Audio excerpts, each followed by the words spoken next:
दोस्तों नमस्कार, मेरा नाम है प्रवीण शर्मा और आप देख रहे हैं प्रवीण शर्मा एडवाइस चैनल।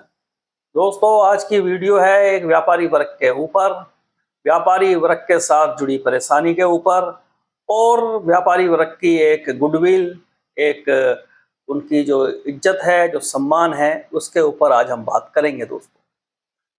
सबसे और ये वीडियो एक आम आदमी के लिए भी है। एक आम आम आदमी जो जॉब करता है, किसी कारण से उसकी जॉब चले जाती है या उसका व्यापार ठप हो जाता है, तो उस कंडीशन में उस व्यक्ति की मार्केट वैल्यू क्या हो जाती है, ये इस पे आज हम चर्चा करेंगे। यह दोस्तों आपको मालूम है कि व्यापारी वर्ग का जो हाल है वो बहुत अच्छा नहीं है, क्योंकि मार्केट के अंदर कारोबार बिल्कुल नहीं है। चाहे वो ट्रांसपोर्ट का काम हो या अदर कोई भी काम हो, क्योंकि 90% काम ऑनलाइन कंपनियां कर रही हैं और बहुत सारी विदेशी कंपनियां सारे काम को टेक ओवर इंडिया से कर चुकी हैं, जो कि भारत के अंदर चाहे वो अमेजोन हो, चाहे फ्लिपकार्ट हो, इस तरीके की कंपनियां हैं जो।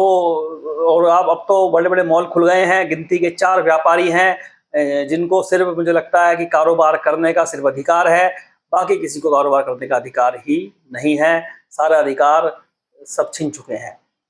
छोटा व्यक्ति कारोबार नहीं कर सकता क्योंकि उसके सामने इतनी समस्याएं हैं, इतनी टर्म्स एंड कंडीशन लगा दी गई हैं, इतनी दिक्कतें कर दी गई हैं जिसका कोई हिसाब किताब नहीं है। जैसे कि किराना की दुकानें जो गली गली में होती थी, मोहल्लों में होती थी, अब वह दुकानें नहीं चल रही हैं, क्योंकि उन दुकानों का जो चलन है वो बंद हो चुका है लगभग, क्योंकि जगह जगह मॉल खुल गए हैं, रिलायंस के या अदर भी कंपनियों के, सारा कुछ काम वहाँ चले गया है।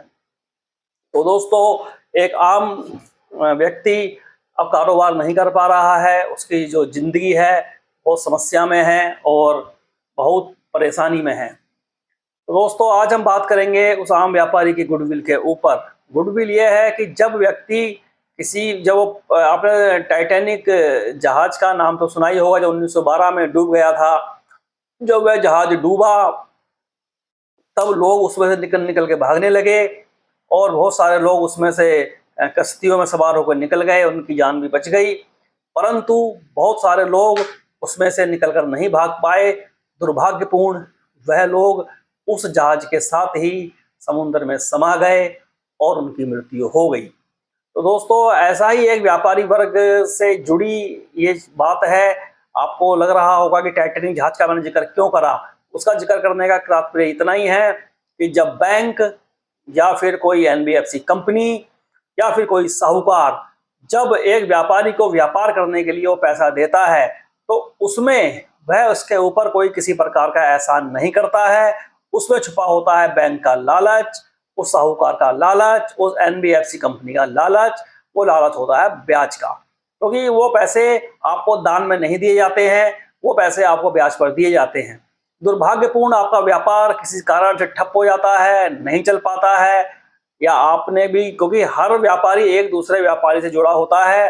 आपने पैसा पीछे से मार्केट से उठाया, आपने अपने व्यापार में लगाया और व्यापार आपने उधार करा।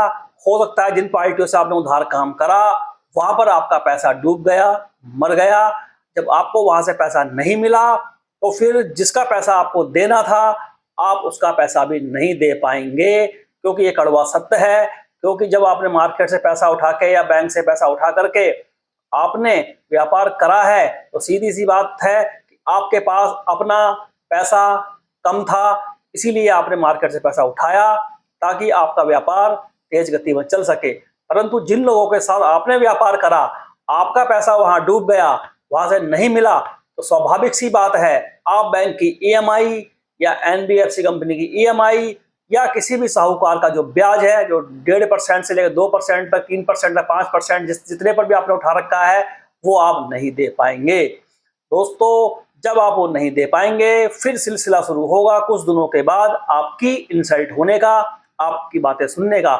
जो लोग आपकी ईमानदारी की कसमें खाते थे, आपको ईमानदार व्यक्ति बोलते थे और कहते थे ऐसा व्यक्ति नहीं है, ये बहुत ईमानदार आदमी है, बहुत बढ़िया आदमी है, वही लोग आपको फिर बेईमान बोलेंगे, आपको गलत बोलेंगे। सिर्फ आप वो इस बात पर ध्यान नहीं देंगे कि आप डूब चुके हैं, आपकी स्थिति खराब हो गई है, आपके आगे मजबूरी आ गई है, उस मजबूरी के चलते आप वो पैसा नहीं लौटा पा रहे हैं। उस दिक्कत को वो लोग साइड में कर देंगे और तरह तरह की चर्चाएं करेंगे आपके बारे में आपके घर पर भी आ सकते हैं और बोलेंगे जी हमको तो हमारा पैसा चाहिए, जैसे भी दो, जो भी करो आप।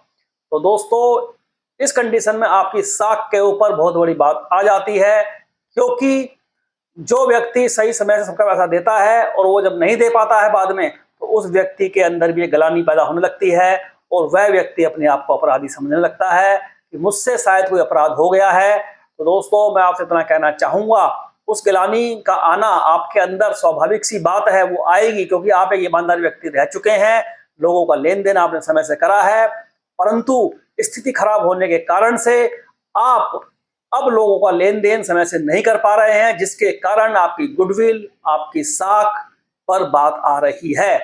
तो मेरा कहना यह है, ऐसे लोगों से, चाहे वो बैंक हो, चाहे कोई एनबीएफसी कंपनी हो, और खासकर साहूकार, तो उसमें आपको घबराने की जरूरत नहीं है। आपने उन्हें क्लियर कट अपनी स्थिति ईमानदारी से बता देनी है, जो रियल की स्थिति है कि भाई बहुत परेशान है, बहुत दिक्कत है और हम अब आपका पैसा अभी नहीं दे पाएंगे, हमें 1 साल का या 2 साल का समय दे दो, उसके बाद हमारा काम धंधा खत्म हो गया है, डूब चुका है, परंतु मैं तुम्हारे पैसे देने को मना नहीं कर रहा हूं, लेकिन अगर आप मेरे ऊपर अनसेंसरी प्रेशर डालेंगे या मुझे अनसेंसरी परेशान करेंगे, तो जो मैं आपको पैसा देने की प्लानिंग कर रहा हूं, फिर मैं वो प्लानिंग भी नहीं कर पाऊंगा। फिर आप ये समझ लें आपका पैसा खत्म है, मर गया है। क्योंकि जब आप इस तरीके के डिफॉल्टर हो जाते हैं बाय मिस्टेक, किसी भी तरीके से, ये गलती है, एक कारोबार में ये नहीं मालूम होता है कि कब आपको किस प्रकार का समय देखना पड़ जाएगा। दोस्तों अगर सबको ये मालूम हो कि कारोबार में अच्छा ही समय चलने वाला है, तो कोई भी व्यक्ति जॉब नहीं करेगा, सभी लोग व्यापार ही करेंगे। व्यापार एक रिस्क का नाम है और हम भी व्यापार कर रहे हैं, जिन्होंने हमें पैसा ब्याज पर दिया है उन्होंने भी हमारे संग व्यापार करा है। जब हमारा व्यापार डूब सकता है, नुकसान हमें हो सकता है व्यापार में, तो जो ब्याज पर हमको पैसा देते हैं 2%, 3%, 5%, या बैंक वाले भी जिस भी इंटरेस्ट पर देते हैं 1-1.5% पर, तो उन्होंने भी हमारे साथ व्यापार करा है, उनका भी व्यापार में घाटा हो सकता है, पैसा उनका भी डूब सकता है। तो ये बात हर साहूकार को मालूम होनी चाहिए, हर बैंक एनबीएफसी को मालूम होनी चाहिए कि जब एक आम आदमी नुकसान में जा सकता है, उसका व्यापार ठप हो सकता है, तो आप लोग भी व्यापार कर रहे हैं, आपका भी नुकसान ठप, बिजनेस ठप हो सकता है।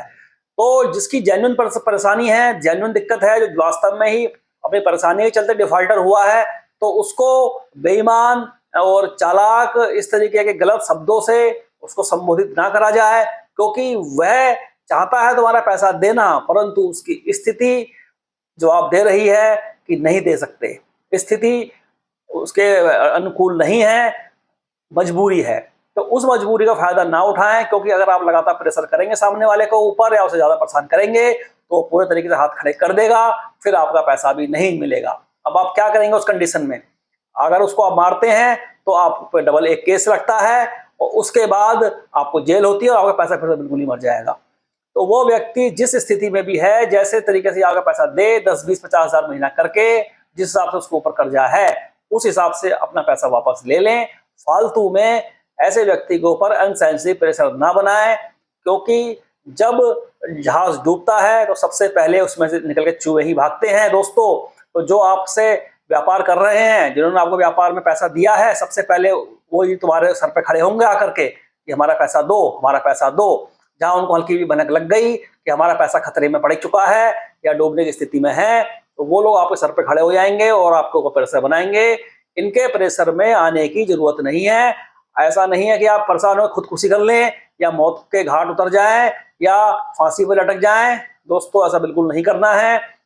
उनको सफा कह दें कि देखिए सर, आप स्वतंत्र हैं, आपको जो अच्छा लगे आप कर सकते हैं, मैं आपको रोक नहीं सकता, परंतु मेरी जेन्युइन स्थिति ये है और मैं इतने समय तक आपका पैसा नहीं दे पाऊंगा। अगर आप रुक सकते हैं तो ठीक है, नहीं रुक सकते हैं तो जो आपको अच्छा लगे आप करें, क्योंकि मैं आपको नहीं रोक सकता।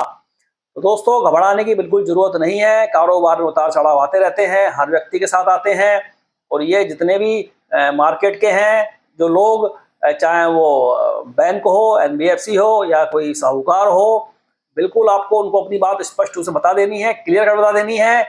और वह समझदार अगर व्यक्ति होंगे तो आपकी बात को समझेंगे, नहीं समझदार होंगे तो आपकी बात को नहीं समझेंगे। जिसके समझ में नहीं आए तो कोई बात नहीं है दोस्तों, क्योंकि डूबते हुए जहाज में हर आदमी अपने आप को बचाने की कोशिश करता है, परंतु उसमें कुछ लोग बच जाते हैं, कुछ लोग नहीं बच पाते हैं। जो नहीं बच पाते हैं उनका पैसा डूब जाता है, चाहे वो बैंक हो या साहूकार हो। तो आप ऐसे ही मान लें कि डूबते हुए जहाज को सभी लोग नहीं बच सकते, क्योंकि उसमें बहुत सारी जनसंख्या बैठी होती है। तो अदर अदर तरीके के आप लोगों ने मार्केट से या किसी भी बैंक से व्यापार करने के लिए पैसा उठा रखा है, तो सबका पैसा वापस करना एक व्यापारी के लिए मुश्किल काम है, जब उसका काम धंधा ठप हो जाता है। ठीक है दोस्तों, बोलने को तो बहुत कुछ है इस वीडियो में, लेकिन फिलहाल मैं इतना ही बोलूँगा। और इस वीडियो को लाइक और सब्सक्राइब कर दें, और जो लोग इस स्थिति में चल रहे हैं वो लोग बिल्कुल परेशान ना हो, मेहनत करें, कोशिश करें। नमस्कार।